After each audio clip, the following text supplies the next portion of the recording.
That's a vibe. Here he is. Paddington Bear. Welcome to the show, Paddington. Welcome to the Three Grandmas podcast. We are yapping about another movie today. We've got a special guest. We've had this man on the show before. He's been pretty busy since then, so we haven't had him since, but he's come back. He was meant to bring his friend as well, but he was on that cruise ship, I was meant to bring hantavirus. Yeah, he was. He's been throwing up all morning. He's gotten back to Australia. He's about to 99% mortality rate. Wait, does he have a hantavirus? Yeah. Oh, shit. Yeah. Okay. All right. Thank you for confirming that. So stay away from me because I was hanging out with him the other day. Oh, shit. Oh, no. And I'll have to sit back here. Scary stuff. He might be ready to give it to me. Is it like in Cloverfield when like he's gonna like balloon up and blow up? Is that how it works? Yeah, I thought so. I haven't even looked up what the symptoms of the hantavirus is. It's I just told you, balloon up and blow up. That's it. Oh yeah. They explode like in Until Dawn. Yeah, they explode. Yeah, in Cloverfield. Yeah. Or that. Yeah. Oh yeah.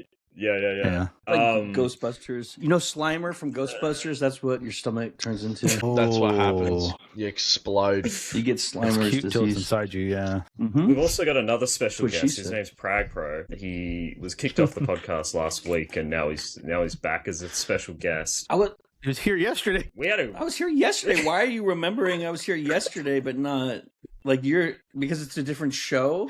Yeah, it is a different show. All right, I'll play. Here I am. I'm back suspension. JC had me on suspension, and I was sent away to think about my actions as and part my of his reviews.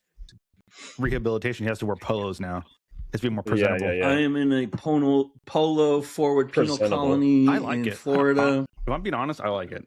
Looks good. I don't know. Yeah. When I think of everything I do is magic. Like golf. Every little thing I do is magic. I don't know. It's just like. All of those, also the Isn't that what they were made for? Also the slabs that have their polos with their collars turned up. That's what it reminds me of as well. Oh, Can you turn your collar up, right? Yeah. I was gonna pop my collar. Yeah, pop that shit.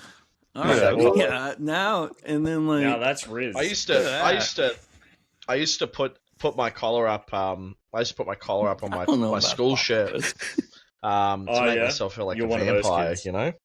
Oh, like a vampire? Yeah, I used to pop it up and be like, well, middle pop. If you do like if you do a little the whole pop, pop, Dracula pop, and then you gotta button it up all the way and then pop it up here with like a little pendant. Yeah. And then you're like, I'm a vampire, or you're like embodying that for a second. That's like an extra. I'm a vampire. Nah, if I said that, like people would be like, "Is there something wrong with you?" So. I wouldn't go around saying it, but, you know. Surely. Oh, yeah. So this week... me or Prag? This week... No, you, because you said you're a vampire, like Kevin O'Leary. Like, you're all from the same lineage, I think. Oh, you're still mad at Marty Supreme. I'm still mad at the Marty Supreme review. I love that movie. But no, this week... Did you see that he's always at the Knicks game now? And he's always dating another woman every week. It's the same woman. Every night. There's been 4 games, and he's got a different, and he's canoodling with a different one all the time. What do you think about that? Is that Kevin O'Leary we're talking about? We're talking about Kevin O'Leary. Yeah. What a legend. Like absolutely canoodling with the Kardashians, and then with another one, and the next night is that's a different dangerous. Show. Canoodling with the Kardashians is a different show. Canoodling with the Kardashians, yeah. Courtside at the Knicks, canoodling with the Kardashians with a cannoli. So we should probably get to our show that we do. We're on yapping about movies. So we got a guest again, and we always let the guest pick whatever films they want. That's the show. Australian Garfield is the guest this week. I handed it to Mitch and his producer, and this is what they came back with. Take it away, Mitch. What film have you picked for us to watch later after the show? Well, I'm kidding. The Blair Witch Project. The Blair Witch Project. I thought it'd be really relevant considering what's happening with me and what's happening with my production thing that I'm doing at the moment. So we thought it'd be fun to do Blair Witch. I never in my intro, I forgot to mention I forgot to mention He is that being haunted Mitchell by a witch. is. That's what you forgot to mention. Have you been indicted for something? Like, No. So Mitch and his producer, Heath. Heath, is he also a member of Argent Dreams, your production company? That's correct. So are you Correct. both running it? Yes. Or is it like, do you have a full team, or is it just you and Heath? Or We have a full team of 6. So there's six of us, all from SAE Melbourne. We run it as our own little thing. There's myself, Heath, Whitehill, Lachlan Gretsch, Naftali, Isaac Gittow, and Isaac Rout and Jedi Swidajewski. They're all part of it. We're all SAE students. We're trying to get our own little production thing off the ground and give it a little bit more. Did you say mice? Mice. I swear that was the first thing you said. Mice. Yeah, I thought mice. I said mice too. Yeah. Yeah, mice. What do you mean? Mice are involved in Mice Argent what? Dreams? That's what you said. You Oh, said yes. mice, and then you said another name. Then you said Yeah. another name. mice do then all you the said another sets. They do all the Mhm. lighting. Yeah. We have Yeah, little they're all- mice that do they're all electrical mice. work. They're all Like, mice. We got we can't do Remy, it without the Ratatouille, infrastructure got mice. Stuart Is Little in is this there. like a Cinderella type thing? Yeah. Yeah. Yeah. Yeah, it's interesting. Well, I'm actually the only human that's part Oh of it. wow. So all Without The the rest of names. them are all Wow. named. They're all mice. crazy. That's I crazy. like that. I'm actually, I am actually clinically. You're in a room and it's just like rats crawling around. You're like, welcome to my production company. You're like playing the Pied Piper. No, they're Yes. just fucking shitting everywhere and eating food and just I'm like, wandering around. There's I'm like nothing the- happening. I'm the Rat King. I'm the I'm Rat guessing King. what you meant to say was myself. They're building but a all I set. heard was mine. It's just shit. I guess they got the rewrites. I guess we're I think doing I another said myself. Armageddon movie. I'm fairly certain I said myself. No, it was Mice. mice. All I heard was and mice. It's much Mice more as well. interesting if it was mice. I heard Please mice make it too. mice. As Yep. well. Yeah. I thought No mice mice are was like a involved in the nickname for production somebody. of this That's what I was like, movie. oh, okay. Yeah, that's what I Mice. thought. Mice Mice- Baby could be the. What if we change Mice the name of the World. production company to Mice Baby, and it's us Yeah. now, and we get rid of more of the Australians? We can be like foreigner, half and half. Yeah, there you Half go. and And half. the Bring last in, guy you said bring in was, some actual mice. and if I'm not mistaken, the last guy you said was Jedi. Is that correct? His name's Jedi. Yes, that is correct. Yes, his name is Jedi. That's not That's real. sick, dude. You got a He's real. Force user It's on your real. set. It's a That real makes name. set. Yeah, That we makes do. set making really easy, right? Like just lifting shit up, And moving yeah, it over he- there. swore. He's funnily I enough, swore he's we- actually a really big Star Wars fan, so Oh, it fits. That's convenient. he It's- loves it. He absolutely loves God it. should help him if he wasn't. I could Um, have he sworn that also when you were swore- giving a rundown of the people involved, that I heard you describe someone as that old pervert. Was I wrong? That's I swear- I old swear dirty to God I heard that bastard too. son, the what I was menacing like, pervert. Who are these people? Like it's a new rebrand for Yeah. Wu-Tang. Like they're coming out with a Australia has new some album. where weird they have all the nicknames. kids of the major rappers are gonna come Yeah. out. That's exactly be right. honest, we Yeah, have- we've got an We have alternate Thank you solid for Argent The Dreams. raged like, pervert. What was his name? That's but, what I do heard. you want to run? Do you want to run through the names again? Just so you know, Yeah. out of, like once we're So we can past hear this, them, 'cause- yeah, like properly. So Yeah, run so through the names it's again. myself, Mice. mice. It's mice. It's Elf. mice. Okay. Myself. It's There's mice. like five It's mice. myself. The mice Myself. elf. Yeah. Myself. Oh, Myself, yeah. We've got Lachlan Gretsch. We've got Naftali, Isaac Gittow, Isaac Rout, Jedi old pervert. Swidajewski, the old pervert, The old pervert. and a mice, all a part of Argent Dreams. no. Oh god. Well, so And this, Heath- is, and so Heath this is your Whitehill. production. And of course Heath. Who could Yeah, forget Heath? Heath, and yeah. Heath, who couldn't make it today. Well, So it's not. this. It is. It isn't just my production company. It is our production company. I hate being possessive of it. I think. No, I think it's but you our did. thing. You did come up with the name. You did create it. You've Right. had The way Argent to be. Dreams like that title for a long time. Like I remember when you first started at uni, you had that name in Casey, mind. stop trying to create a rift in their beautiful collaboration. You're like, well, you did come up with a name. Driving and a you wedge. did, blah, blah, I'm blah. driving So, a like, you should bring that up. And let Drive them that know. wedge. That's right. You're gonna Right, drive. You're so like the being reason- like Yoko right now. So part of the reason why I imagine you picked this film is because of your new short film that you're in production on currently. I've had a hand Yes. in this. Like you've talked about this idea for for months now. You brought me on, like at some point you brought me on to do a little bit of a rewrite on it. I hope I helped. I don't know, but it was I think it was like a draft 3 rewrite. I hope I'm getting a credit in the credits, but I don't know. Well, you will get I a credit, know, 100%. but you've locked in the script now, and you're shooting. You're going to be shooting it soon. You've been doing test We are shoots shooting for it. So, I mean, we've been really busy. We locked in to start shooting at the end of May, so about 3 weeks away, 3 or 4 weeks away, which is really scary. It always is coming up to actually filming the thing, because you're always like, you feel like you're so unprepared for it. I feel like you should be worried though. Like the behind the scenes stuff I've seen from it have looked amazing. So, like, I think it's gonna be really good. I appreciate it. We've done a lot of work on it. A lot of iteration, a lot of learning for this. We've never done virtual production before, which is something that this film has involved a lot of. We have a whole section of the film that is virtual. And what do you mean by that? It's all digital, so it's filmed on green screen sets or on a green screen or against a green screen. So some really interesting tech that we're using with it. I mean, as filmmaking has gone on, and I say this to everyone, filmmaking has gotten harder to get into because the technology that we now have access to as indie filmmakers is like really, really high level. It's very high level. Like you could quite easily transition now from an indie film into a feature environment with a big budget, with very little stress, because a lot of the tech that they use in features, it's starting to drip down to us. So we're using a lot of with our virtual production. Why does it make it harder? Because so many more people have access to. Correct. There is so much more competition than what there might have been 20 or 30 years ago. Anyone can go out and make a movie now, which is great.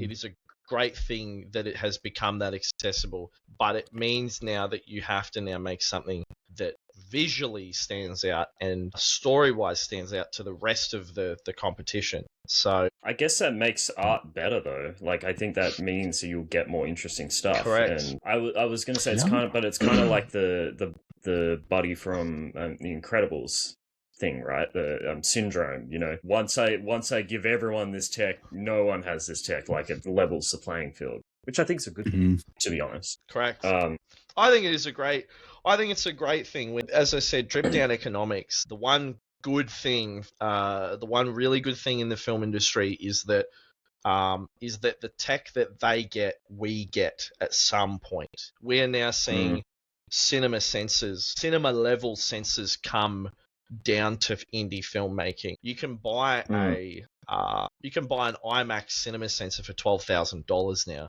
which sounds like a lot of money, but it's actually not for a cinema level sensor. That is really cheap. Yeah. Like a GNX Fujifilm sensor is $12K, and it's a full frame IMAX certified sensor, so you can go and film something for that format.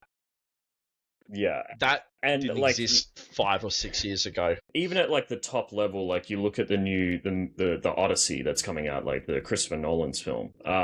Like that is going to be the first film ever that's shot on IMAX, and you look at the camera that they've developed to do that. Because IMAX cameras before were these enormous, extremely loud cameras. Like they created an incredible image, but they were so hard to like maneuver and move around and film with because they made so much sound. Their fans were enormous. This new camera that they've developed for the Odyssey, it's like handheld. It's like you can put it on your shoulder, and it's it's the same thing. It's still IMAX 70mm reels. It still gives you the same fidelity, but they've crunched it down. So I'm wondering, like, if that's what they're doing at the top end, like, I wonder in the future, is that going to be able to come down to like our level at some point, and they're going to push that even further? Yeah. You know, and it's just going to keep getting better and better. I think you're seeing at the moment a really massive shift in the industry. I think that you're seeing a lot of really high quality films come out with micro budgets. You're seeing RE sensors that were really amazing 10 years ago get drip fed down to us, And these are 4K sensors with really great dynamic ranges. So they can film, they have a really good exposure index up and down. You're seeing a lot of those come over to student level productions and productions at film school, like SAE, for example, is planning to actually partner with ARI at some point in the future. Well, that's exciting. Whether or not that's getting Alexa 35s, Alexa 35 LTs or stuff like that, like maybe even going back to proper film would be amazing. 35s. But that's what's happening. We're actually, we're coming back. We're coming back to film because of unique quality that you can't really. You can replicate it digitally somewhat, but you can't. You get that beautiful grain and halation and all of that stuff. But before we get into the film, I want to know, like, you've discussed this film that you're in production with at the moment. What is it called, and what's it about, and how does it relate to the movie that you picked today? Well, the film we're making is called Archive 97 Tape 8. It is a found footage horror film in the style of internet analog horror. It's a really unique challenge. So far at SAE, I actually don't think anyone's ever made a found footage film. It is really drilled into people at SAE to do a film that's on sticks and fixed and on your dollies and stuff like that. But we've gone a completely different route. We've decided to basically do the opposite of that and do a found footage film. And I thought it would be a great choice to have a look at Blair Witch, who is, the Blair Witch Project, because it's the first one. It is the progenitor of the entire genre. Before this film, found footage wasn't a thing. It wasn't actually a genre. I think it cannot be understated how big this film was when it came out. From all of the reading that I've done, this film was like a phenomenon. It was like people thought it was a real thing. That's what's so great about this film specifically. It's definitely dated. And that's on purpose. I think it's got a very dated quality to it, but you can really see how a lot of the elements of different genres that have developed over the last 20 years have sort of come from this one movie. And not to mention, this is also the most successful indie film ever. I think it was filmed for a budget of like, I think it's like what do you think the budget was? I think it was like 10,000. I think it was 10,000. About 10,000. $10,000 in this film, I think, has made about 100 million. It is one of the most successful films as well.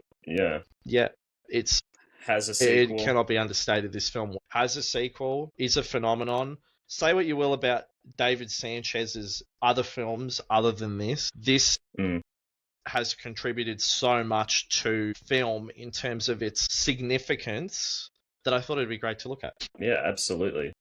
I'll just point out that some people would argue, and we actually talked about it. Some people would argue that the first found footage film was actually Cannibal Holocaust, which we reviewed on this channel before. But it's kind of hard because that movie, like the first half is a traditional narrative, but then the second half is kind of found footage. Like they find the footage and then they review it. This movie is just fully like the opening is like we found these tapes a year after these people disappeared, and then you just see the footage, and that's the movie. It's probably the first. Yeah, it's probably the first full found footage film, or at least the first one that took off, because I'm sure there would have been found footage films like that went under the radar before the Blair Witch Project, but this is the one that took off and changed the horror genre. Like the influence of this movie is undeniable. I'll tell you one thing: one of the major breakthroughs for this movie was it was one of the first movies that used the internet, which was finally gaining more wide acceptance, right? Because there was the internet for a long time, but it wasn't in homes. Like this is right when the AOL like discs in the mail started, and they had a great marketing campaign and a website that was like top of the line for the time, right? It was just like flash video and stuff, but yeah, it created an amazing buzz, and it was a phenomenon. Everyone knew about the movie. It had high name recognition, and yeah, because it was different, and people were also more attracted to independent films because right prior to that, like films like Pulp Fiction and Tarantino's films started to. Also, I'm thinking of Swingers was a big hit. So there was a lot more breakthrough independent film, and finally somebody who understood how to use the internet to market. Well, and the it's why, really interesting because, but So I think it's so interesting because you're sort of seeing that happen with modern internet horror. You're sort of seeing that reality weaved throughout content that you consume online. Like, I mean, especially if you're into analog horror and you're into your creepypastas and stuff.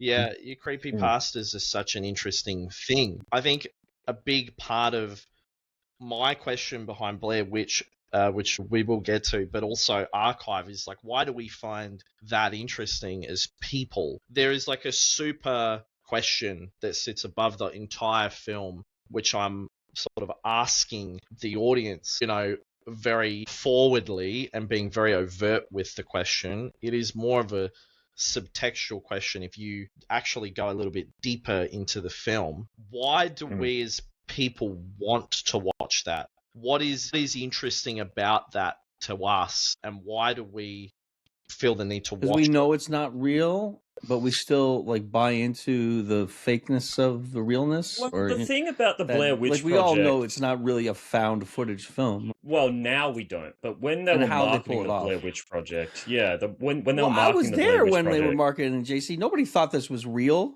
JC, I was there, really? and like I was 23 years old probably when this movie came out. Because like most reports, I remember the marketing, but like nobody was like, well, maybe there's some silly people in the country that believe that, but most people understood it was a movie. Is that before? Are you talking about like, after it was a new released angle? Or before? I'm talking about when it came out in the movies, people understood that it was it's like a, it's real. Okay. Nobody was like, oh, this is a documentary. It wasn't marketed as a documentary. It was marketed as a fictional film, right? Okay. They didn't say this is.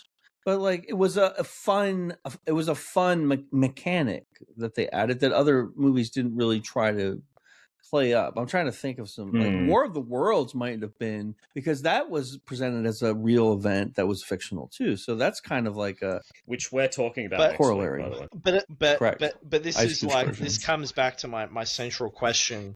Yes. Why do we enjoy watching stuff like that? What is inherently, why are we watching? Because you like how they make. I like the way they make it look janky to try to make the effect, but not the actual. I'm not talking about the techniques. I'm talking about the question behind why. It's more raw. It's more raw, like amateur porn. I think there's also it's more raw, like the shaky camera. It makes it more realistic. And so you're able to suspend disbelief a little easier, maybe. Yeah. All right. I want to know, does this... Yeah, go ahead. I was going to say that, like, I like that question. I like asking that question. Why? Like, why do we like it? Why do we like it? We haven't established that we like it. Well, maybe not this film, but, like, why is the found footage genre so interesting to us?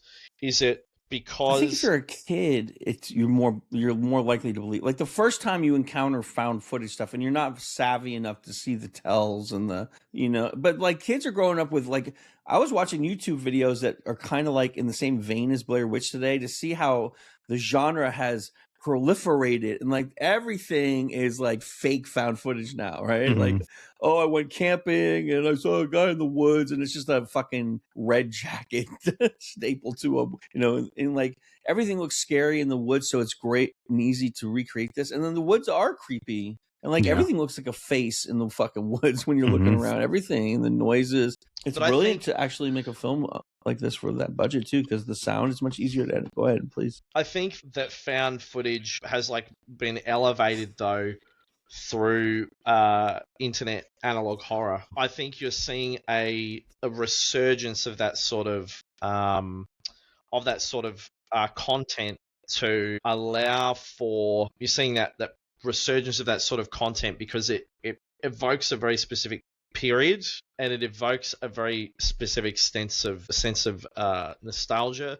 Like, I think my generation, we experience anemoia, which is like a big concept for analog horror, which is like nostalgia for a period in time that we've not experienced. We weren't there for the 90s. We weren't born. We didn't experience it, but we have a certain nostalgia for it. I think people all we have nostalgia for the 60s and 70s, even though we didn't live it when I grew up in the 90s. And you know what I'm saying? I think all generations have that. Yeah.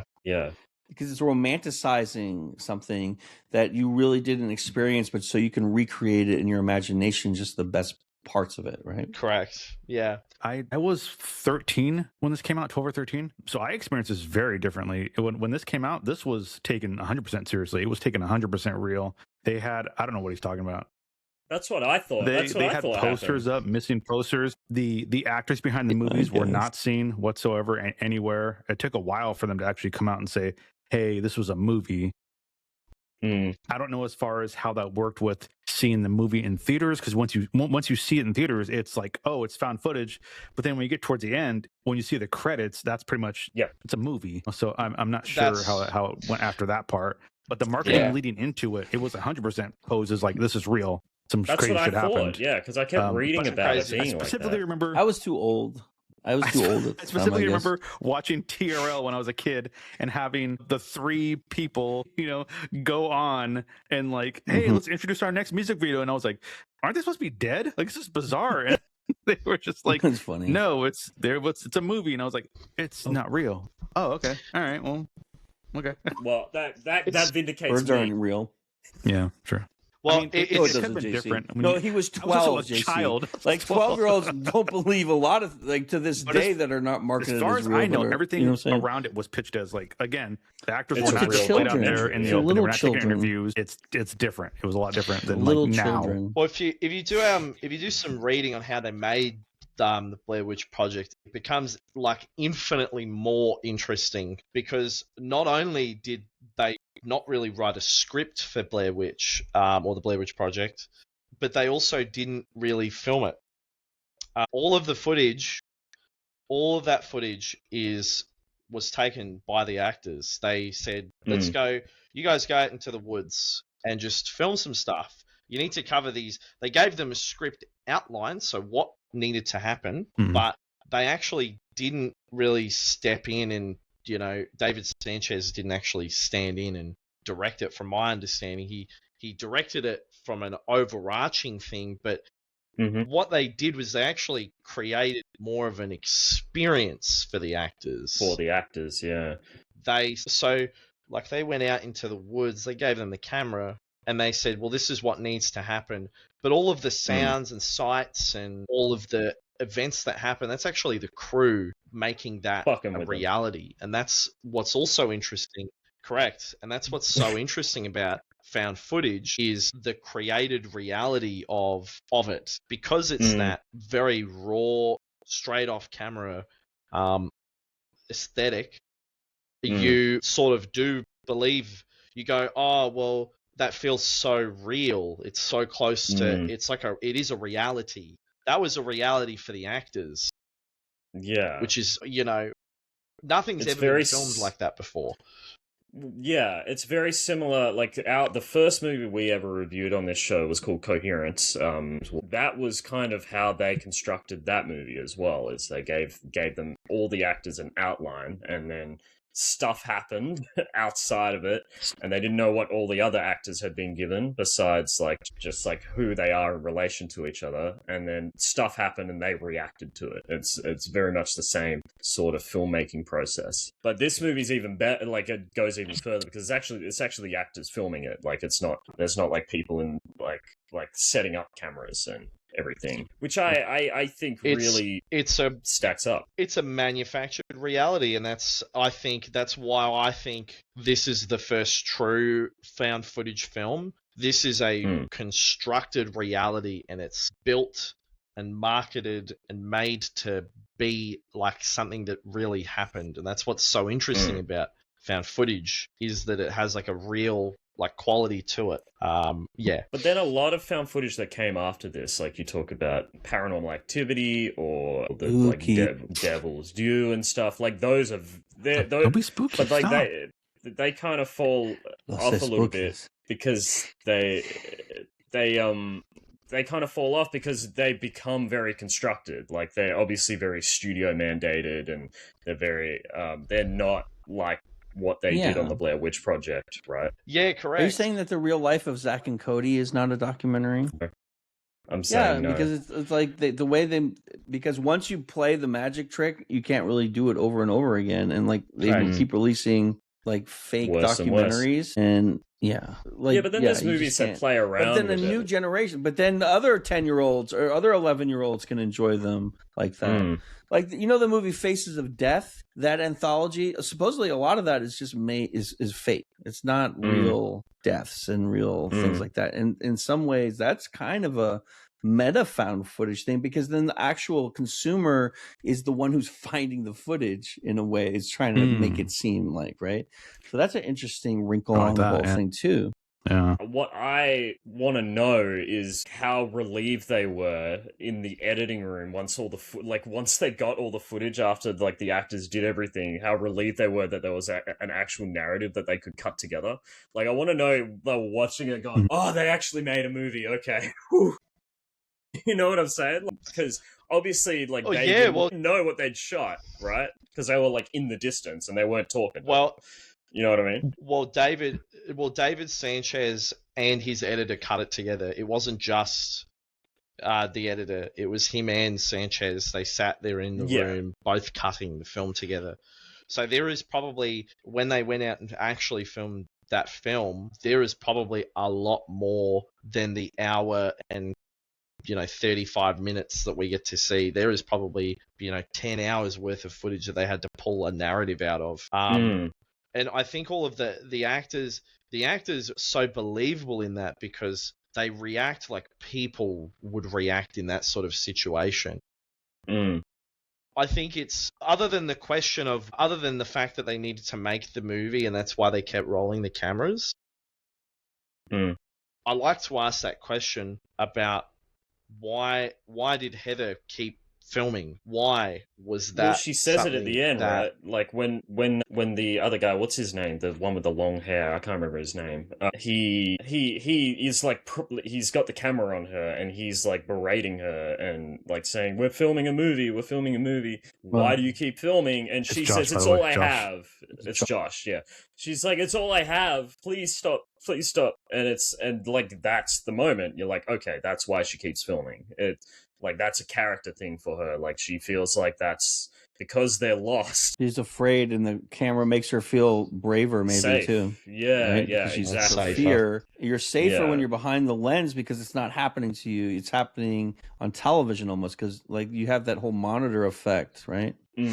But I also think, like, just from my opinion, I also think it's important to, like, if something crazy is happening, like, you should document it. Like, I think that's just an important thing to do in this situation. Like, if you have a camera in hand and something crazy like this is happening, you should document it so other people won't, like, fall into the same trap or issues if you get out of it. And also just, like, as a... So you're saying if there's a ancient witch that's chasing you in the woods, you should document it? Oh, yeah, 100%. Exactly what you're saying. Yeah, that's exactly 100%. Yeah. I mean, 100%. I want to see it, so I'm not going to say no, because I want to see it. I think that's important. Document it, I think that's important, for sure. Like, I'm not going to discount that. Like, I know that they're trying to survive, but I think that's a really, I think the manufacturer reality question is the most interesting question that found footage poses. I think the only other thing that I've ever watched that starts teetering that line between like meta realism, it's like a postmodernist meta realism sort of thing, is anything that Sacha Baron Cohen has done film wise. So any of his mockumentary style things, or The Rehearsal. The Rehearsal is The Rehearsal good? Such a it is one of the most interesting things I've ever watched, because it really questions the manufactured nature of television and reality TV. And it's funny because it's so ridiculous, but the ridiculousness like heightens it. And that's sort of what found footage does. But the ridiculousness comes from real stuff. Like he plants the seeds, but then the reality is what's ridiculous, and that's why the show works. Correct. Yeah. Well, that's correct. I mean, you know, in the first episode when he meets this guy and then he tells him that, oh, I've actually rehearsed this and I got an actor to play you and study you, and then I rehearsed meeting you, and you see the back-to-back of the footage that was filmed with the regular guy, and then you see the footage where he was rehearsing, and it's literally the exact same thing. It's like, it blew my mind. It was so... It was so amazing. But that's what's interesting about that manufactured reality question is when is like too far? Where can we like push that? And that's, I think, a really interesting question with found footage as well. How believable does it have to be? Yeah, but I kind of want to ask as far as you want. I want to ask time. Did you see this when it came out? Because I know you said you'd seen all the like the advertisement and stuff, but did you see it when it came out? And did you believe it was a documentary when you first saw it? I saw this probably a couple years afterwards. Okay. But I seen a couple years afterwards, so I kind of knew, like, you know, it's not real. There's actors and shit like that, whatever. But when I had watched it, I think to re-immerse myself into that whole setting, I actually watched like a DVD, a low-grade DVD rip on like a CDR, a blank CDR, and it was in my freaking PS2, so it looked all janky, and it just made it way like in that moment in time frame. It still was, but you know, it was just, it was like, well, it's a good idea. Like, I was like, oh shit, I'm in this moment. Made it better. So it was still like, I mean, it was still frightening when I was watching it at that time. See this on bad equipment with a bad quality, like 480 copy, right? Instead of like having to go to the IMAX cinema, see it on the worst. Like watch it on a cell phone. It was on a big projection television with a giant back, and it weighed like 12,000 pounds. Right. So it's an art film, right? Like in many ways, this is kind of an art film, right? Because like there wasn't any other subgenre found footage, and it was an experiment. Like the building, all the techniques and everything. Yeah, it is. It is. I think the most successful experimental film ever made. Yeah, it is. It is an experimental film in the sense that it literally goes against every single genre convention of conventional filmmaking. They didn't film it on a cinema camera. They filmed it on a shitty Sony Handycam that ran on high they had two cameras. They had a 35 camera. They had two cameras, yes. No, a 16. They had a 16mm camera, like, which was black and white, which I love the footage that's shot on the film camera. The 16mm film camera looks amazing. Yes. Like, especially in like on a Blu-ray copy of this movie, it looks incredible. And like the switching between the two is so obvious. It's great. But I think a really interesting, and I'm going back to this question of this like manufactured reality question. Who actually edited this together? In the reality of the film, who edited this? Oh, you mean in the universe? Is that not an interesting in the universe of the film? Blair Witch. Beyond she has a film studio. Well, there wouldn't be an editor, right? Because in the Bell Witch, if you just found the footage, it's they turn the camera on and off. But right? It's 10 hours worth of footage, right? But it's been manipulated in some way. I think that's an interesting question. The actual nature of the film existing is a manufactured in some sort of way. It's not actually all. It's not the story. There's a story, sure, but this subtextual sort of thought is who put this together. Like who sat there and watched all this footage and made this entire film inside of the universe of the film beyond the actual edit of the film. If something bad happened, why are they letting this be shown to people? And that's a question. And that's a question that Mm. And that's a question that I'm asking with Archive 97 is that question. I think that is a really interesting question. Why do we want to watch something like this? Morally and ethically, why do we want to watch something like this? I think awesome. that is an infinitely interesting question. When you asked that question earlier, I was thinking about it, and the only answer I can come up with is I want to see someone die. I want to see something bad happen. You know, if you go on Twitter, there's crazy fucking videos, but there's we don't. I'm gonna admit it. There's vicarious. There's like found footage of someone finding a butterfly, and you're like, I don't care about that. But it's like, there's found footage of someone and they're playing with a firecracker and it goes wrong. You're gonna watch it because you want to see someone's hand blown off. So you watch something like this, you're like, something bad's gonna happen, and I want to see it happen. It's just a carnal creativity, not creative, carnal curiosity. Because you vicariously live while they die. Yeah, because it makes you more powerful. Like the other chimpanzee dies and you live and you get to see it. Right? It makes you powerful. I think the majority of people, it's going to be, I feel like something bad's going to happen, and I want to know how it plays out. And it's exactly a new experience, and that's what's interesting. Yes, I think new experiences. It's gross if you think of it. It's really gross. Yeah, it is. It's horrific. But we have dopamine receptors in our brain, right? Like when we see new experiences, it plays that, like it releases that, like endorphins and those hormones, right? Like that's just the way we work as people, and we can't really help it. It's fascinating. As long as you're not the one who's pressing the button that's making the other person get damaged, and you get to see it, and you're not damaged. You need all three things. Because then it's not your fault. Yeah, they have had that experiment.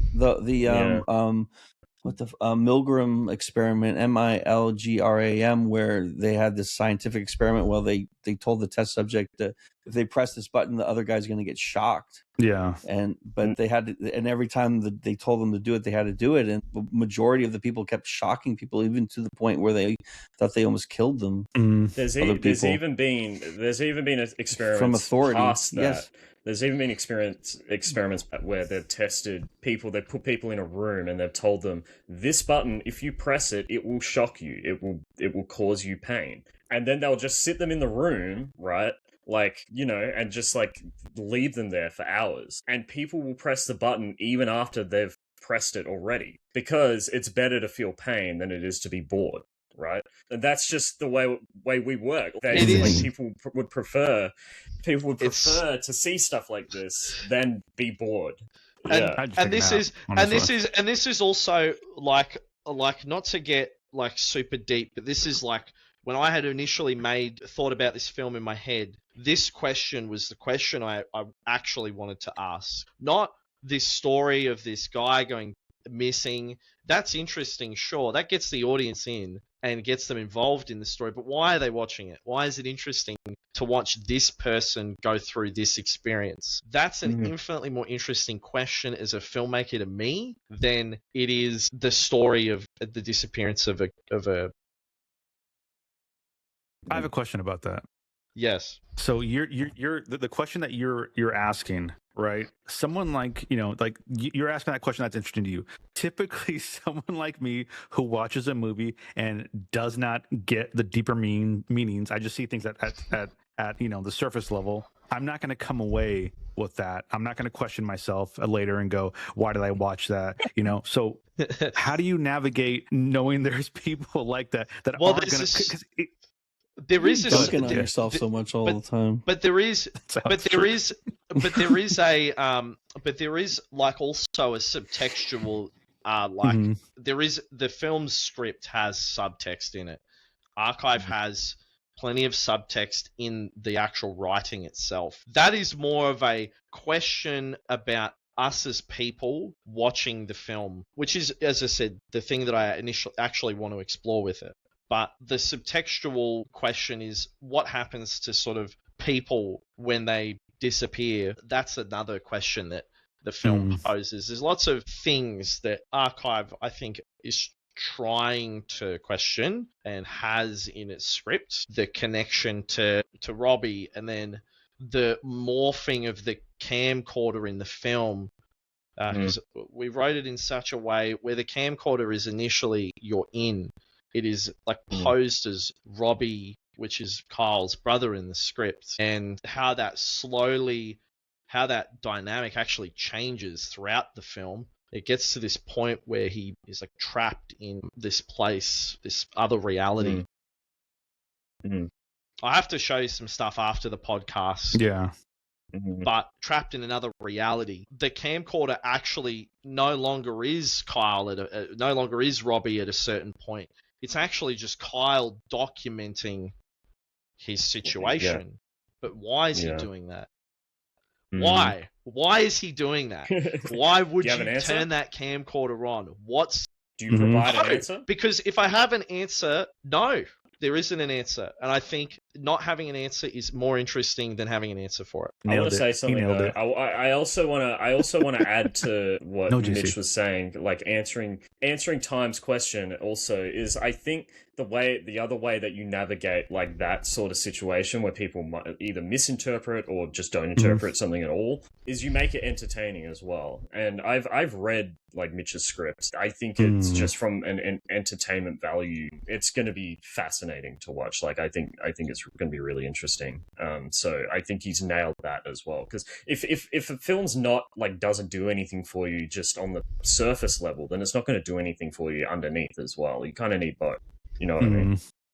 Yeah.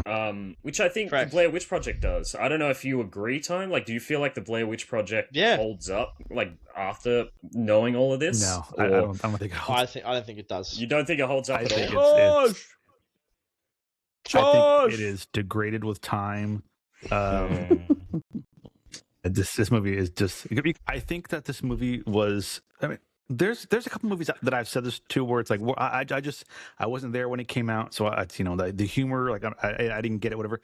I think this movie 100% was a product of its time, a product of its marketing. You know, there's people who watch it and appreciate it, and they like the way it is like the way it's filmed. They think it still holds up. They're wrong. I think this movie was all about the time frame, all about what it was doing in that era. I think half of it was, I want to go see what happened to these people that died.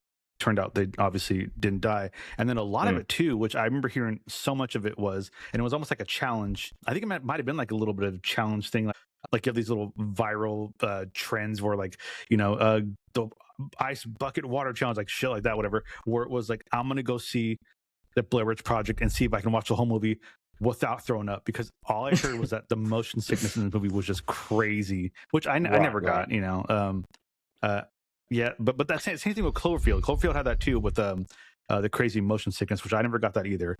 But yeah, I've seen the movie like 4 or 5 times, and I feel like each time I watch it, it gets worse and worse, and not in like quality, not in the way like it is. I just think it's just why it's constructed. It's further away from that time to where it just the impact of it. I think that's what it is. The impact of it is just lessens over time. I don't disagree. I actually agree with everything you said. Very important. I think it's 100% important. Yeah. It's a very important movie or film in the sense that it's brought out so much. So many other movies have been created because of it, but I think it is definitely dated. All I could, and this also, I want to preface this by saying I had never watched the Blair Witch Project before the other night, so I'm coming to you from a perspective of someone who has consumed found footage films before. Paranormal, what was that one point? Paranormal Activity. Yeah. Paranormal Activity. It had 7 sequels. I've watched a lot of internet horror as well, and internet horror is far more effective than I think what the Blair Witch is. I think the only super duper effective scene is the last 5 minutes of the film. That is where I think it really starts to. I actually think that's when it really starts to become. You can see the elements of analog internet horror and found footage internet horror films. That's where you actually start to see that element come out in the project. So, I'm not gonna say I'm playing devil's advocate, but I disagree. While watching this film last night, I was I was kind of amazed, like, because I've seen this film. I think this is probably my fourth time seeing it as well. I was amazed at just how authentic it went with it. I would like you know, you say that it doesn't hold up because it's like it takes a while to get to stuff, but like that to me, like them just like arsing around, and then they're building their camp and stuff, like that stuff is all part of the like experience, right? Because it is meant to be found footage, and that's exactly like what would show up in footage that was found by people in the woods. And I love the restraint of this movie. Like I think the restraint that that it holds back on everything, like it gives it such an eerie atmosphere that I don't think you get out of other found footage films. Like there's another film, found footage film that I love called Record.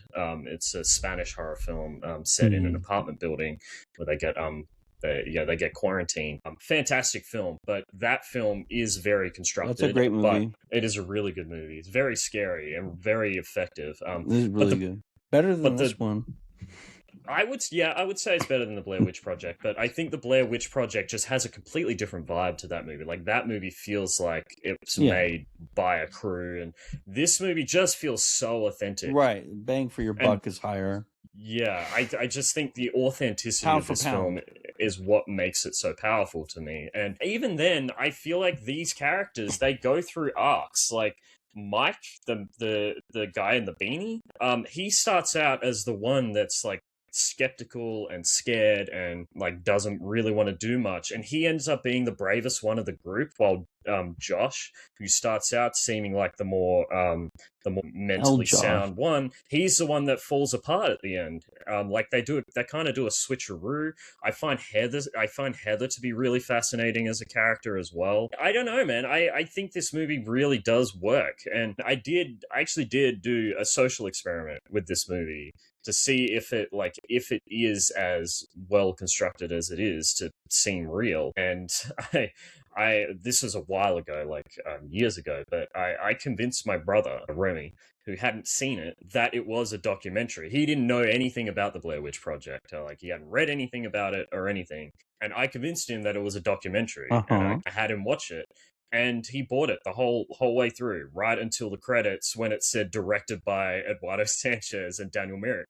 And he was like he was freaked out. And he never trusted you again, JC, Probably because not. if you could sell him that, well, I think he was glad. What else? Well, he seemed glad that I did that. But that's fun. I think that shows. That's a fun.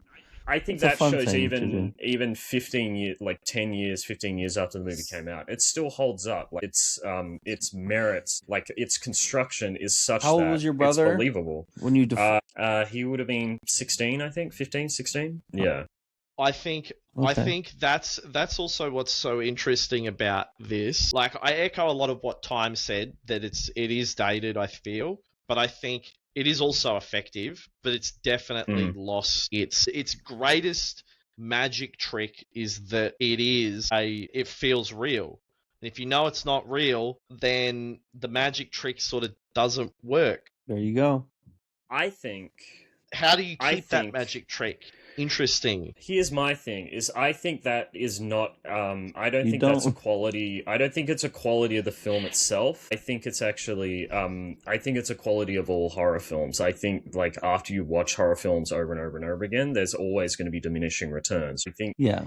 I don't think they're as scary no matter what. Any horror film you watch.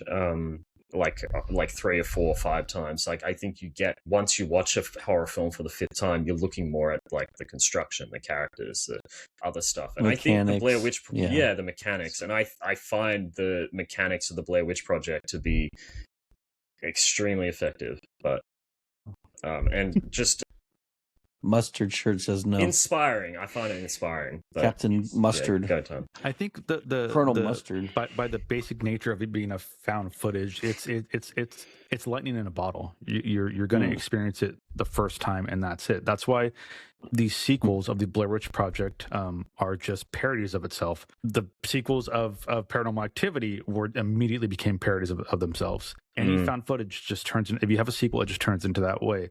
That's why you need all these different, like Paranormal Activity is a found footage movie essentially, but in a different style because it uses different techniques. But it's still at its core the same thing. They just kind of had to reinvent Is it a gimmick? How is it a gimmick? It's kind of a gimmick. I mean, it became kind of a gimmick. Yeah, You have to reinvent how to show found footage because if you just do it from a handheld camera, you're going to get comparisons to Blair Witch, you're going to get comparisons to whatever. So you have to put a new spin on it every time. But that's the problem with found footage. Its shelf life is finite. It's a one-time viewing thing, and then after that, sure, you can watch it and experience the craftsmanship of how it was made, little things here and there. But the bottle's been opened. The soda's flat. It's gone. You open Pandora's I don't box. think it makes the movie worse. Again, I think it does. No, I it think does. It, I think it does in some regard, and I agree with Time here. Worse because it's. Let's all team up on Jason. I agree. I with think you the term of worse is doing a lot of saying as far as the film's quality, and that's not what I meant. I think later when I said the impact of it, I think that's more apt to the movie. The impact grows less each time. Again, it's still an important movie. The same way. It doesn't hit the same way.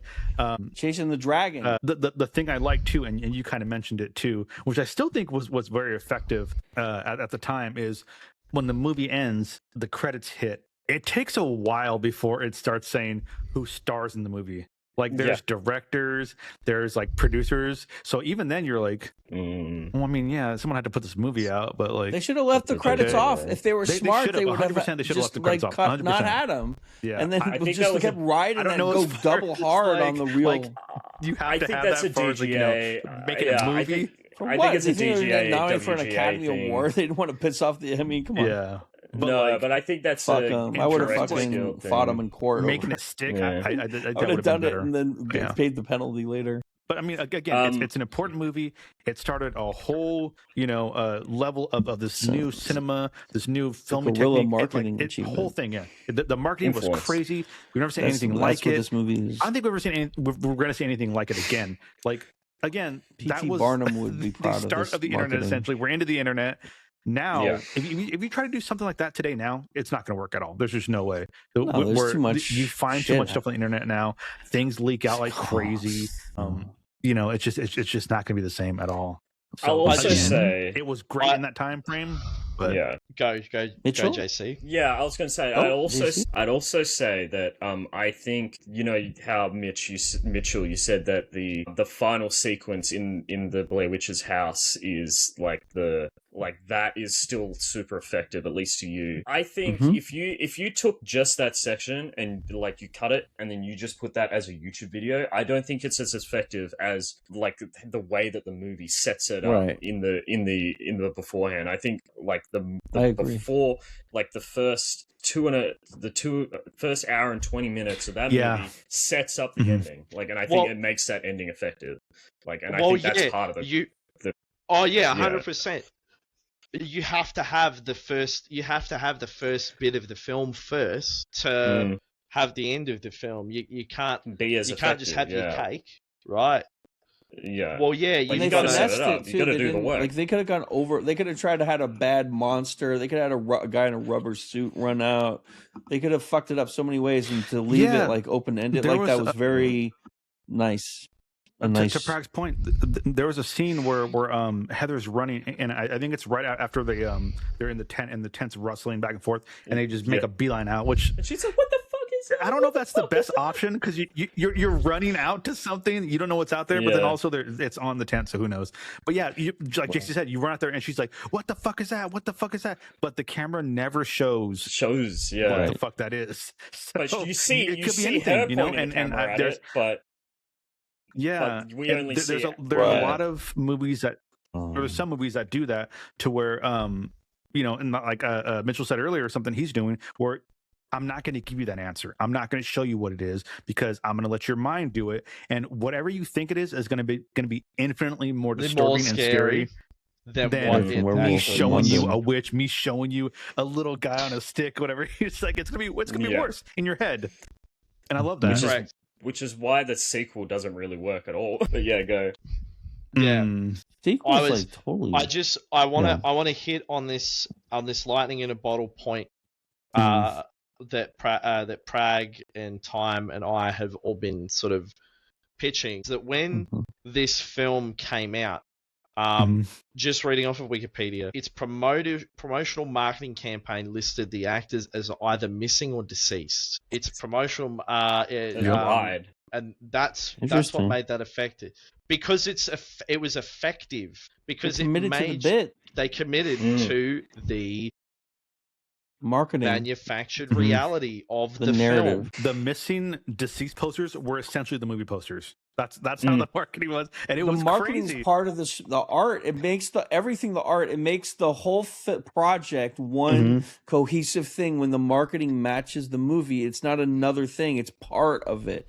It's one whole installation. It's everything. Which, it was like an ARG, without having to go online and seeing everything. It was just right there for you. Which is the argument that I made for Marty Supreme. Like, I feel like part of the experience of Marty Supreme was the marketing campaign behind it, as well as the movie. Like, I feel like, and I think agree. That was really I love the marketing effective. campaign for that. I also just want to read the missing poster, on here, at the bottom of the poster, it says, "Please call Frederick County Sheriff's Office with any information you may have." It's so good. Like, they really went. Is that a real place though? Does it have a number on it? That's a real poster. Is Burkittsville a real place? I don't know. It is a real place. Town. It is a little town. And the people they interviewed, were they real people that lived there, and then they told them what to say, or? No. Well, I think they were actors. Definitely, I think they were definitely actors. This missing persons poster is sort of something we want to do with our film. So this is like the whole thing. We have like a whole missing. There's a part of the film that I haven't told you, JC, about, because you haven't. I don't know if you've read the most recent shooting script of the film. I have not. We have this whole new section at the start of it where it's basically like a hall of memories. That's how I've written it. It's a hall of memories, so we're experiencing the after, and then we go into the actual film. Like, there's a missing persons report that plays on the screen. There's news reporters out the front of this op shop. A manufacturedness that we're trying to build into there's a manufactured reality that we're trying to build into the film. As I said, I think that's infinitely more interesting than just the inherent story at face value. The value in the story is definitely there, though. Can we talk about found footage video games like Outlast? Outlast. I think that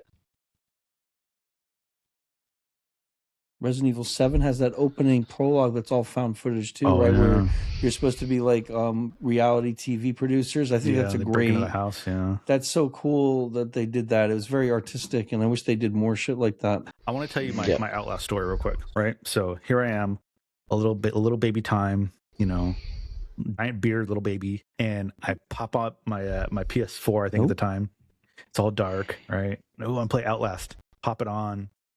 Game starts. You're the guy, and you got the video camera, right? You don't have a flashlight. I think the camera's a flashlight essentially. The night vision. Night vision. Right. Yeah. So you're walking, this and that, whatever. Yeah, you're walking, and then you go into the little the hospital, whatever, and then you can't see, but you got to put the camera up so you can see the night vision. And I'm looking around, this and that, whatever, right? And walking.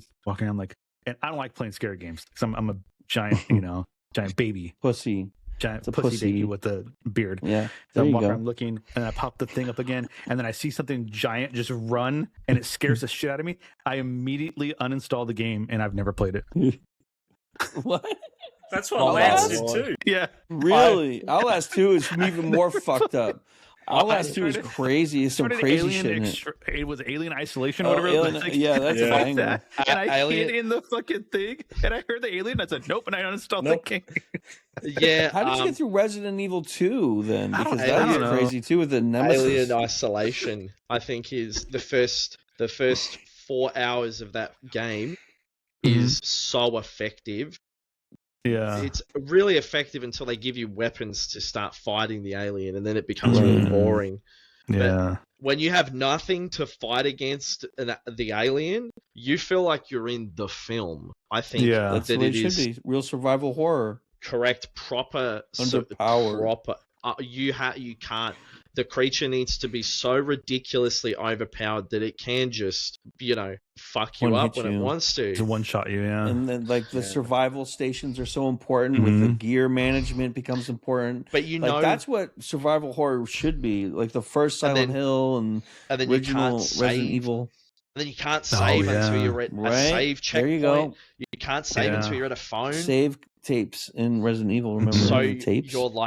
You're like fucking. So then, when you might die, you're like fucking. It makes you panic. Shit. Start sweating. Yeah. It genuinely and then gives you a sense of panic. They've taken that away. Yeah. They've taken that away now because people love the action part of those games and they want to have both now. That's why I think 7 and 8 were so good, because the early parts of those games, you were you were just a dude. You found a gun at some point, but you're just hiding from the father of the Baker family, and just running around. It's almost the iteration so much. Is almost like a Castlevania loop, because you're meant to die. In a real survival horror game, you're going to die a lot, but you keep making small progress in this map, right? And then you go back and forth, and you go back and you go further, right? It's supposed to be just like a Metroidvania in a way too. And I think they get away from that, but the old games are still available to play. I guess the Blair Witch Project, and then we can do whatever. This has a game too. Has anyone ever played the Blair Witch from Team Bloober? Is it Team good? Bloober made a Blair Witch game. That's right. It does have a game. I don't know. I'll go first. I don't know. They're well regarded, but they seem to skin these games. Like they have these layers of fear, and then they kind of make it's layers of fear, but Blair Witch. It looks like Blair Witch. I don't know. People said it was okay. Okay.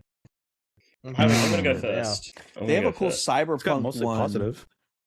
There's a cyberpunk game from Team Bloober that's probably their best one. Let JC go. You know this one? I'm sorry, JC. He's on a delay. It's his own fault. It's not my fault. I can't do anything about that though.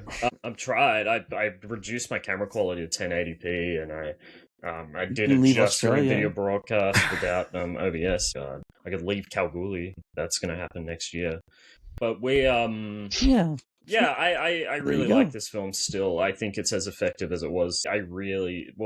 It's lessened its impact, but I think the construct of its film is still just as good as it was. Like, I'm still as impressed by it as I was back then, just from a filmmaking standpoint. And I think I don't like these characters. I think Mike's an arsehole. But I think they're interesting characters, and I think they somehow have an arc over the film, despite the fact that this wasn't directed. Really, they were just given notes. Like that scene, I don't know if she was told to do that or if she just did that. There's so many questions I have about that. The scene that Prag just put up, or the one behind me where she's saying sorry to her parents and everyone. And it's really, really effective. I don't know if she just did that. I don't know if she just did that. I thought, like, every time I watched, I'm like, I feel like that scene's going to have something scary jump out, but it doesn't, obviously. It has restraint. But no, I really like this film. I think it has so many iconic moments, and it's just super influential. I don't have a lot bad to say about it. I'm going to give it a 90 out of 100. I'm the new 90 out of 100 guy. I give everything over him. I've replaced Prag. It's the 90 out of 100 guy. I'll go then. Yeah, I saw this movie a couple years after it, but I lived in that time frame when it was crazy. It was viral.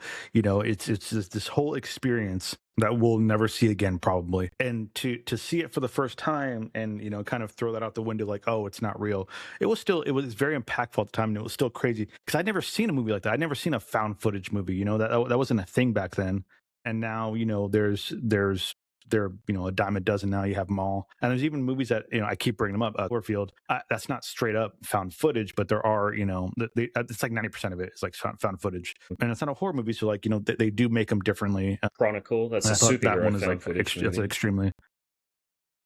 Yeah. Oh, that's right. Yeah. Yeah. And I absolutely really love Cloverfield too. So that was Cloverfield in general. I mean, yeah. So I like this movie. This is hard for me to rate because at the time I liked it and I thought it was a crazy movie and I thought it was just like, whatever. And just the ending, the way it hits with the dude standing, and, he sees something and then he gets knocked over. You don't see what he sees, and then transition to the next camera frame, and then you see, a Mike in the corner, and it's like, what the hell is he looking at? And then it just ends right there. Like, that at the time was so impactful. It was so crazy. It leaves you wondering, well, what the hell? What is he waiting on? And then I remember at the time going online, going through message boards and reading and seeing, what are people talking about? What do people think it is? The witch is off to the side. It's don't look. I think that the leading theory was like the witch is killing one of them, but the other one can't look, and it's just waiting its turn. I think that was the leading theory of what it was supposed to be. Well, that's what they said at the start. So that was fun.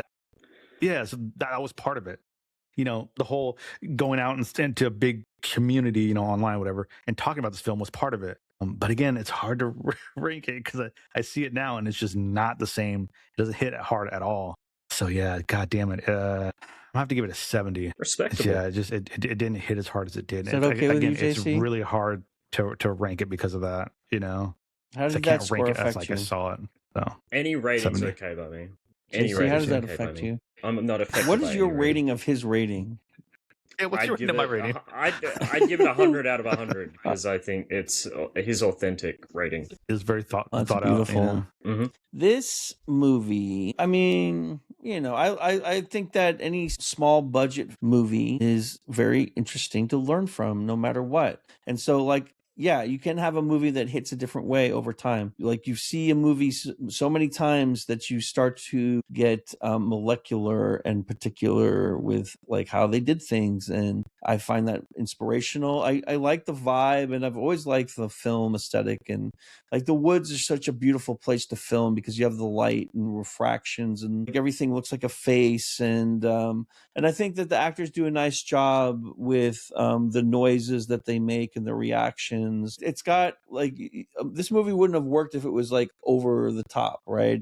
If they had like a guy in a rubber outfit chasing them and stuff, I think people would have laughed it away more, because it's the subtlety that sells it and makes it seem like, oh, this is possible to be something that was found. I thought the marketing campaign was brilliant. It really fit like a younger generation of people who are just coming onto line and finally having affordable PCs that they could use, and finally getting home internet. Like, this is like during the 6-month period when people are finally like getting computers in their home for the first time, because there was always a time before that, right? There always has to be a time before the adaptation of something, right? And there was a time before automobiles were so common, right? So it's a very interesting time period, right? This early 2000s period, the whole society is like in a total flux, right? Things are totally changing. People are finally having cell phones and mobile communications. It's a fascinating movie. I give it an 83 because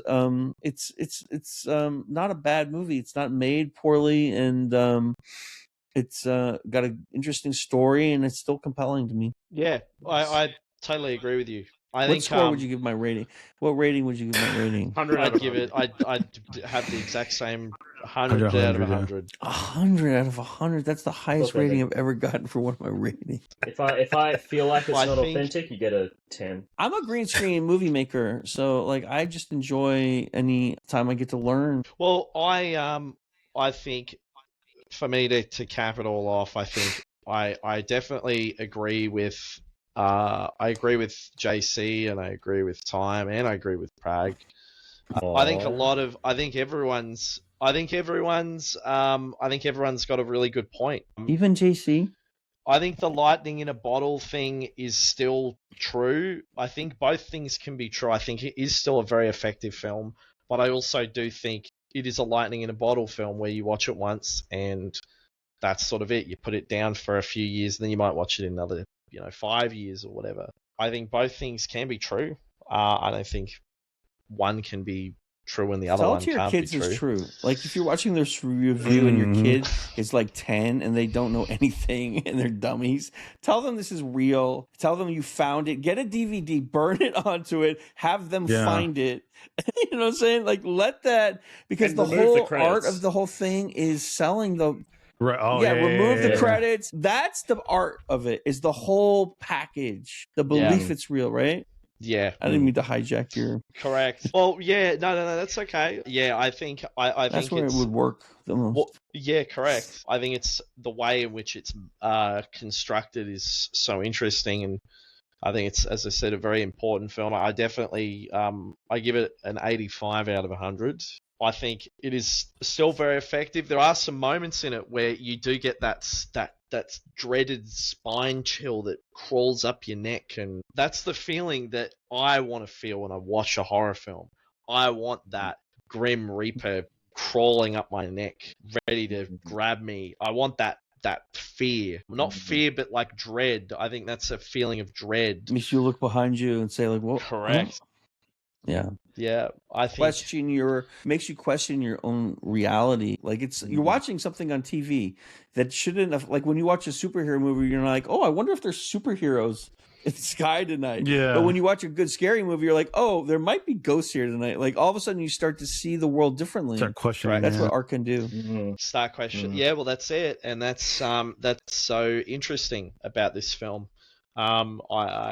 I think that last 10 minutes, and when the fucking Blair Witch comes and terrorizes them at their first campsite after they fuck with their rocks, they can't fuck with the Blair Witch's rocks.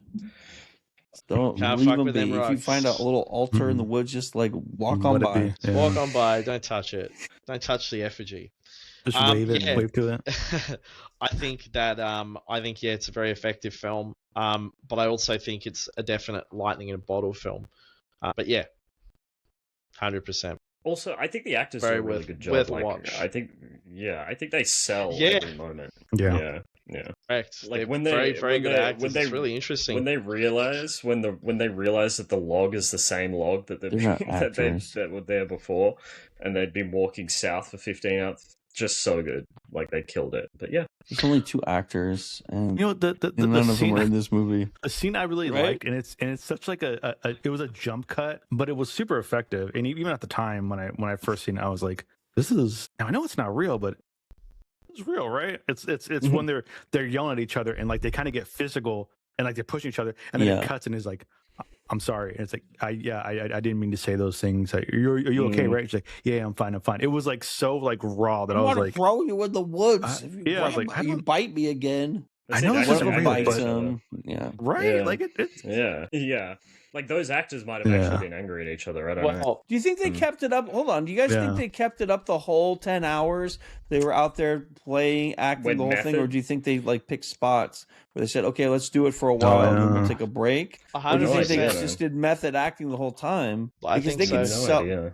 Interesting. I don't think they were 20 hours of raw footage. 20 hours of raw footage. Yeah, that's crazy. That's crazy. So there's a lot more lore. And do you think they're talking about, they're trying to develop narrative, or are they just being quiet and just like doing normal things and not really talking as much the whole time? They couldn't be yapping the whole time. The editing process took 8 months. I think if only when somebody would review this movie. How many hours of raw how many days? 20? 8 months to edit this. Yeah, that's crazy. That's to narrow that down into an hour and 30 minutes is such a big slog. That is a crazy slog. Yeah, 81 minutes. Yeah, I would say they were given clues as to their next location through messages hidden inside 35mm film cans left in milk crates they found with satellite navigation units. They were given individual instructions to use to help improvise the action of the day. That's crazy. Yeah. What was I going to say? Awesome. Man, I am so delayed. I can hear I want to drop JC off in the woods with some satellite phone and milk crates and film him. We can hear you. It's bad, huh? Really bad. Shall it's we? Really bad. It gets longer. The more we do. What's next for the untenable grandmas? VHS franchise. Oh, I'm sorry. All the VHSs, all of them. There is actually a franchise of films by Eduardo Sánchez that he produced called VHS. The VHS, yeah. Right. He did that. Yeah, I've seen those. I didn't know. That's it's crazy. On Netflix, right? Usually. Shut up. Like. Yeah, there's a few, and there's a lot of 7. A lot of talented directors. They're anthologies, right? Yeah. Prag. So I don't know if you check the schedule. Do you check the schedule regularly? Because no. I mean, the next yapping about movies is your choice. Yeah. Yeah. And so you want me to decide right now? Well, Okay, I normally have that's a movie. how it works. Are you ready? Okay. Yeah. Well, I'm going to give it to you straight, dog. Listen, you can't catch me out. I'm an improvisational, not an actor. There's only 2 actors, but a performer. I would like to select Robert Redford's The Milagro Beanfield War as the next film. Do you know about this film? Robert Redford. This is a highly touted independent film called The Milagro Beanfield War. It's based on a novel, a short story, and it's a banger. Okay. All right. You didn't expect that, did you, JC? No, did you I think did that not. there were some movies that... Okay. I'm looking forward to that then. You guys ever heard of this one? Oh, never heard of it. Never heard of it. I love it. That's what I like to do. I love that. That's awesome. Now, this is the thing. I'm going to make sure it's streaming availability right now because let's make sure that it should be available. Probably. I can download it. It's fine. I want to make sure. So don't tell them they're gonna us. You guys can talk amongst yourself. What are you guys watching? Mitchell, what are you watching? Sometimes we play this game where we talk about like what are we watching? Well, we can other than that, what other media are you consuming, like TV and Mitch? Well, I have been very busy, but my partner Hannah we both watched this series called Us. Something very, very bad is going to happen. Oh my lord! Banger series. You two are gonna Christoph Trojna Trojna, and I forget I can only remember the cinematographer because his cinematography is like so perfect. So good. So good. Need to watch that. Hold on, let me quickly. It is one of the best looking shows I have watched on Netflix. It doesn't look like a Netflix show. Haley Z Boston, absolutely excellent showrunner. Had some banger directors in it too. Camilla Morone puts in a really good performance. She's good in that show. So good. Such a good actress. I love it. It's such a good show. And the ending. It's so good. The ending crazy. Had so much. I will say this: the ending has like the biggest balls on it I've ever seen. Nah, I'm not telling you the ending. the Haley Z Boston had a big pair of balls and made a really good choice, not ending it the way you think it's going to end. Yeah, the last little bit where you think it's going to end and then it doesn't. You're like, oh shit. You're like, oh my god, that is so good because you went against. Yep, and then that whole last episode was just crazy, insane. I need to watch it. So glad really someone else liked it. Great hook. Yeah. Great hook. Great hook. I gotta check it out. It's on my queue. Yeah, I watched the Nightcrawler. I watched the Nightcrawler for the first time as well the other week. Oh, that's such a good movie. Such a good movie. Jake Gyllenhaal. Oh my god. That film has such a what does that make you think about? Might have had the best chase scene and might be Jake Gyllenhaal's best acting ever because really, I think so. He really sells a fucking psychopath really Taylor Swift well. thought so. Yeah. Don't tell Travis. What's his name? They still text each other all the time. Hey, Jake is still hitting up Taylor Swift, and she's like, "Oh my god, I'm married now. You can't." She's like, keeps returning the message. She did make a 10-minute song about him. So and Riz Ahmed all too well. Such a all good too well about Jake Gyllenhaal. I introduce you to my daddy. It's like a song. It's like, yeah, it's crazy. And Riz Ahmed puts in a great... Riz Ahmed's good in fucking everything he makes, but he's a part of... He is like a top 10 actor, I think. He's so underrated too. The Sound of Metal... I think it's The Sound of Metal, isn't it? I really need to watch that film. Sound of Metal is amazing. But yeah... Mitchell, can I ask you a question? Please. Do you think that Jake still send messages to Taylor even after the wedding and she takes them? Maybe. I don't know. She does, doesn't she? Yeah, they do. I mean, look, say what you will. I think Jake Gyllenhaal is a very good actor. I don't know if his sister's a very good filmmaker, though. Dude. That's crazy. Don't shit on Maggie Gyllenhaal. Did you see? I Dude, love her that first- movie when Maggie Gyllenhaal movie where she plays the deranged kindergarten teacher that kidnaps the kid in her What? class. Have you seen that one? It's a Who is banger. that? She brings this kid to a hotel because she like really likes this kid. She's like a teacher, What? and she just like kidnaps this little kid, and she's like, it's so crazy. It's so good though. I only I can't remember remember what one it's Maggie called. I think it's- Gyllenhaal performance, and it's in The Dark Knight. The Dark Knight. Yeah. Maggie Gyllenhaal is Donnie great. Darko. Oh my Come god, on. I love Donnie Maggie Darko. Gyllenhaal so much. But So seen many the- great Donnie Darko performances. She's Yeah. hotter than a goddamn fucking fire dog. Listen, I haven't seen The Bride yet. Yeah, I know Mitchell. you're referring to The Bride, but her movie, The Lost Daughter, is Yeah. fantastic. Like, I The don't Lost know anything Daughter is about that. one of the best. I don't know about the bride, Like, bro. The I don't Lost wanna Daughter see is that. Leave the bride Like, out. you gotta of this. watch. You gotta watch The Lost Daughter. It's really good. I'm glad they tried to make the bride. There's a Yeah. bunch of indie bangers that from Maggie Gyllenhaal, the smaller movies. Two more films I wanted to shout out is Apex. Watch it. New What's that one? Australian film. Has Taron Egerton and Charlize Theron. My God, so good. And it's Australian, and it's set in Ooh. Australia. Go and watch it. It is so Ew. good. Taron Egerton, I think, puts in one of his I like best him. performances in it. I like him too. He I like him. plays an Aussie. He puts on the best Australian accent I've ever heard an American put on, other than Robert Downey Jr. in Natural Born Killers. What about my accent?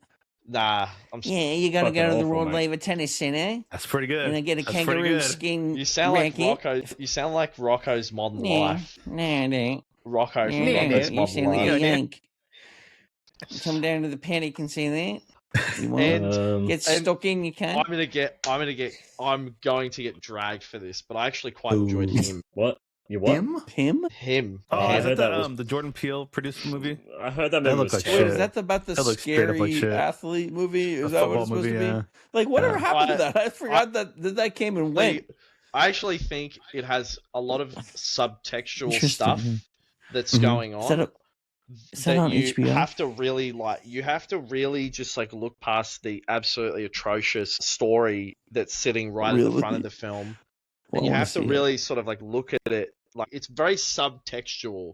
The film has lots going on under the surface. The surface Mm-hmm. Mhm. level story is bad, but I actually think it does say something really interesting. But you have to watch it with that in mind, that yes, I know that this film is going to have a shit story and it may not make a lot of sense what's Mm-hmm. Mhm. going on. I actually think that Marlon Wayans puts in a really good performance in the film as well.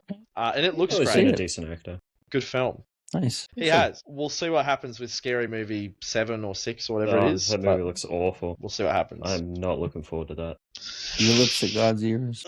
We'll see what happens. But yeah, I've been watching more Shadow Lord. Still, I'm going to be reviewing 4 episodes tonight with my friend, and yeah. So tune into that later. It's a good show, good-ish. Like it was good for a little bit, and it's okay.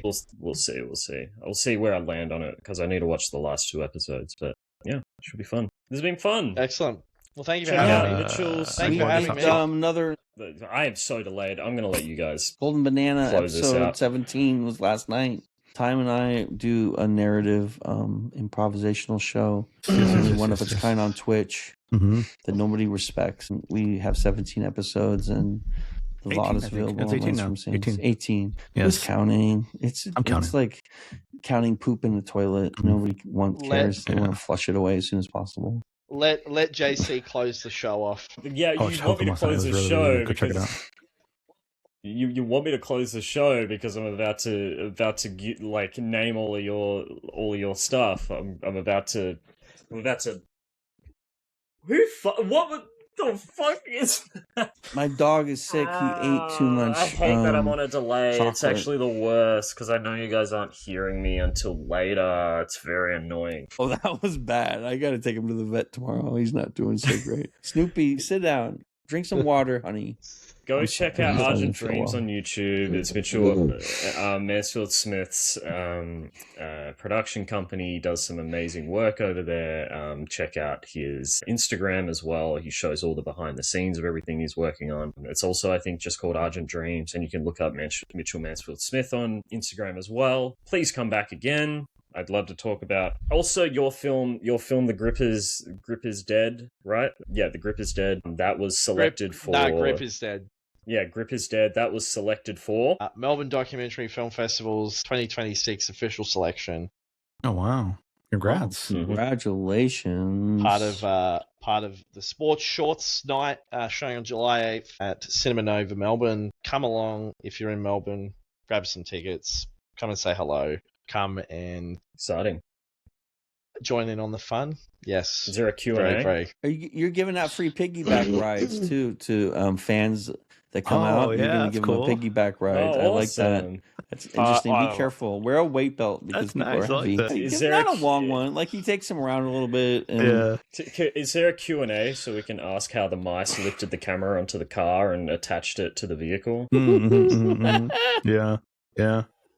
Look, I don't know whether or not we are going to have a Q&A based on everything that's going on with the event. We are a part of the sports shorts, so we are a smaller showing. There's lots of feature documentaries, so please come along. Lots of really great art being showcased, as well as our own film. Nice. Awesome. This has been fun, guys. Thank you, Mitchell Mansfield-Smith. Thank you. You're a king. Thanks for having me. And I just followed Argent Film and retweeted, reshared everything. We say retruthed, right? Retruthed it all. Oh yeah. Everybody have a good night. MAGA guy now. This Iran war's changed my mind. I think he's doing a good job now. I figured out what he's doing. It's pretty cool. I don't think I can get this to work properly. So like a lot of people are turning away from MAGA. I'm turning in. No.